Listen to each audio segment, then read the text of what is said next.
Espírito Santo. Amém. Vinde, Espírito Criador, as nossas almas visitai, e enchei os corações com vossos dons celestiais.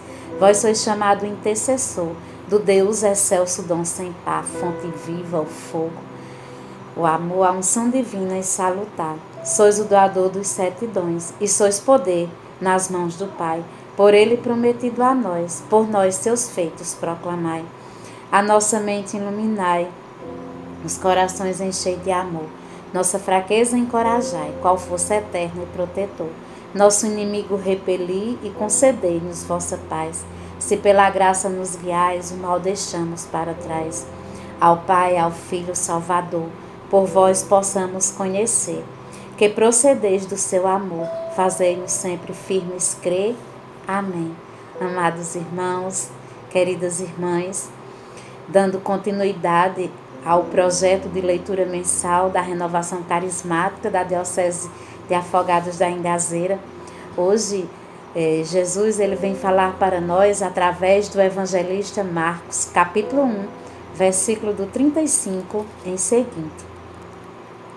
De manhã, tendo se levantado muito cedo, ele saiu e foi para um lugar deserto, e ali se pôs em oração. Simão e os seus companheiros saíram a procurá-lo. Encontraram-no e disseram-lhe: todos te procuram. E ele respondeu-lhes: vamos às aldeias vizinhas, para que eu pregue também lá, pois para isso é que vim. Palavra da salvação, glória a vós, Senhor. Pois bem, queridos irmãos, vamos meditar nesse pequeno trecho, nesse texto, nesses 3 versículos. Aqui nós vimos Jesus na sua atividade ministerial. Jesus ao longo dos 3 anos de vida pública, ele veio aqui sobre a terra e entre os homens, trazendo a salvação. Pois bem, diante de tantas atividades, diante de tantas coisas que Jesus realizou durante esses 3 anos, ele deu prioridade a algumas coisas. Dentre elas, ele curava, ele libertava, ele fazia milagres, ele expulsava demônios. Mas o texto vem dizer aqui que ele se levantava de madrugada para rezar. Também o texto vem dizer que ele pregava. Ele saía para fazer a pregação, aquilo que ele foi enviado pelo Pai para fazer.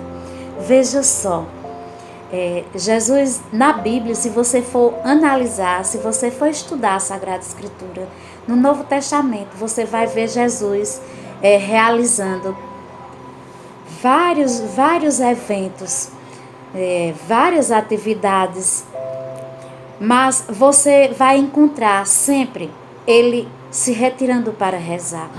E aqui eu destaquei alguns pontos, alguns eventos em que a gente encontra Jesus rezando.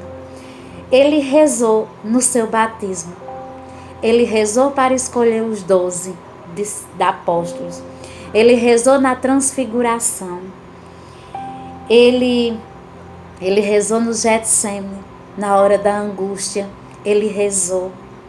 Aí eu me perguntava, por que Jesus orava tanto? Por que, meus irmãos, Jesus se retirava tanto para rezar?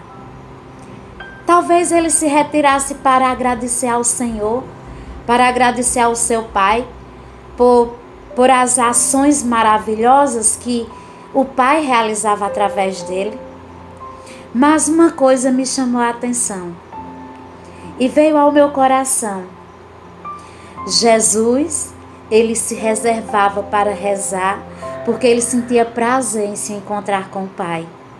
A oração, meus irmãos, ela tem esse condão de nos dar prazer.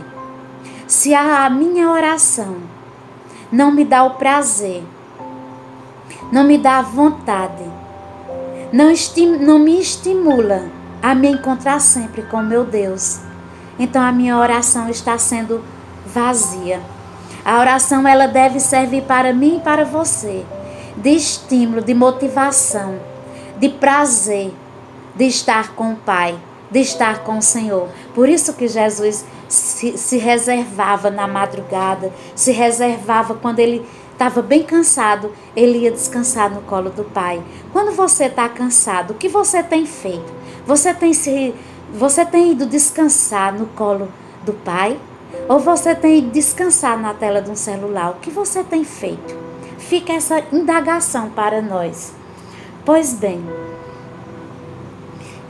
aí uma outra pergunta. Nesse tempo da quaresma, eu tenho colocado minha oração em prática? Eu tenho buscado viver a prática da oração na minha vida? Ou eu só rezo quando eu estou precisando de alguma coisa?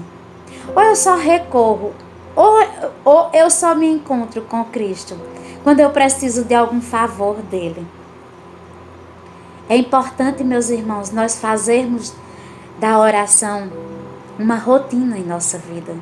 Porque quem reza tem discernimento. Quem reza tem sabedoria. Quem reza não sai falando pelos cotovelos. Primeiro ponto, Jesus é exemplo de oração. Jesus rezava. Jesus, nesse texto, ele vem nos ensinar tudo que a gente for fazer. Primeiro, rezar. Antes de qualquer decisão, antes de qualquer atitude, faça uma oração. Se coloque na presença do Senhor. Segundo ponto, os discípulos de Jesus disseram, eles te procuravam. Por que será que aquele povo procurava Jesus? Aquele povo procurava Jesus porque gostava de ver o que Jesus fazia.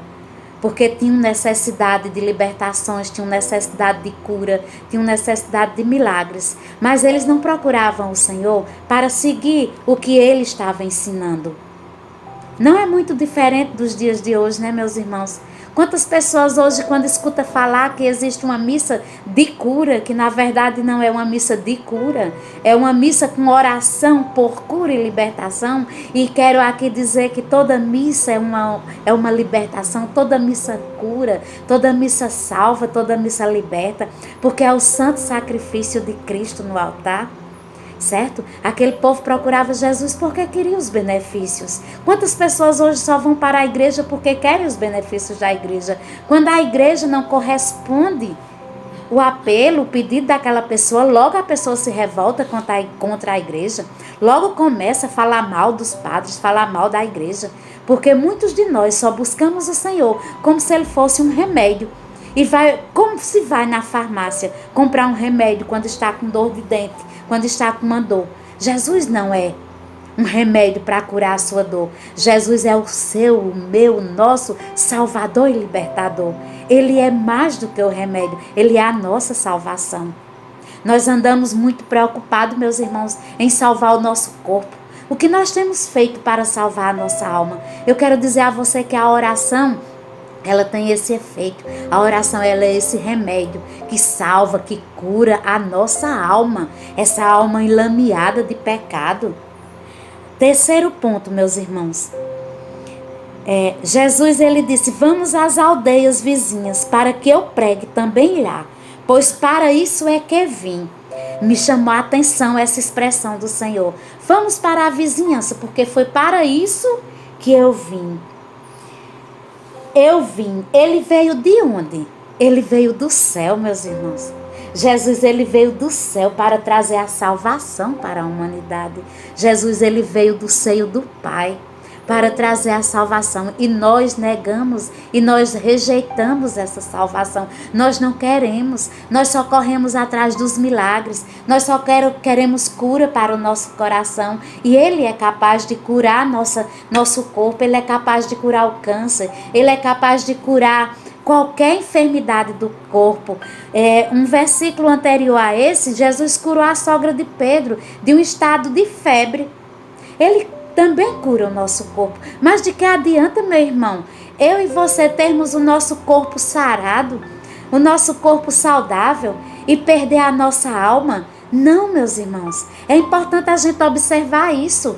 Ele vem nos ensinar a rezar, porque a oração, a intimidade com Ele, a intimidade, o prazer de estar na presença de Deus é o que vai nos libertar da força do pecado, porque nós não podemos com o pecado, mas o Senhor, Ele tem força. A cruz de Cristo tem o poder de redimir todos os nossos pecados. Que o sangue que o Senhor derramou do alto da cruz venha sobre nós nesse dia, nos lavando, preparando o nosso coração para a grande Semana Santa. Prepare o seu coração se você não estava rezando, se você estava distante da oração. Se você não sabia que o Senhor veio do céu exatamente para lhe salvar, tome posse dessa palavra do Senhor. Ele disse: eu vim para você. Eu vim para você que tem dito que não tem mais jeito. Eu vim para o seu filho que você não acredita mais que ele mude de vida. Eu vim para você que não acredita que essa pandemia tem fim. Sim, meus irmãos, um dia tudo isso vai passar e só vai restar o Senhor, porque tudo passa, menos a graça de Deus. Amém? Em nome do Pai, do Filho e do Espírito Santo. Amém. Recebereis o Espírito Santo e sereis minhas testemunhas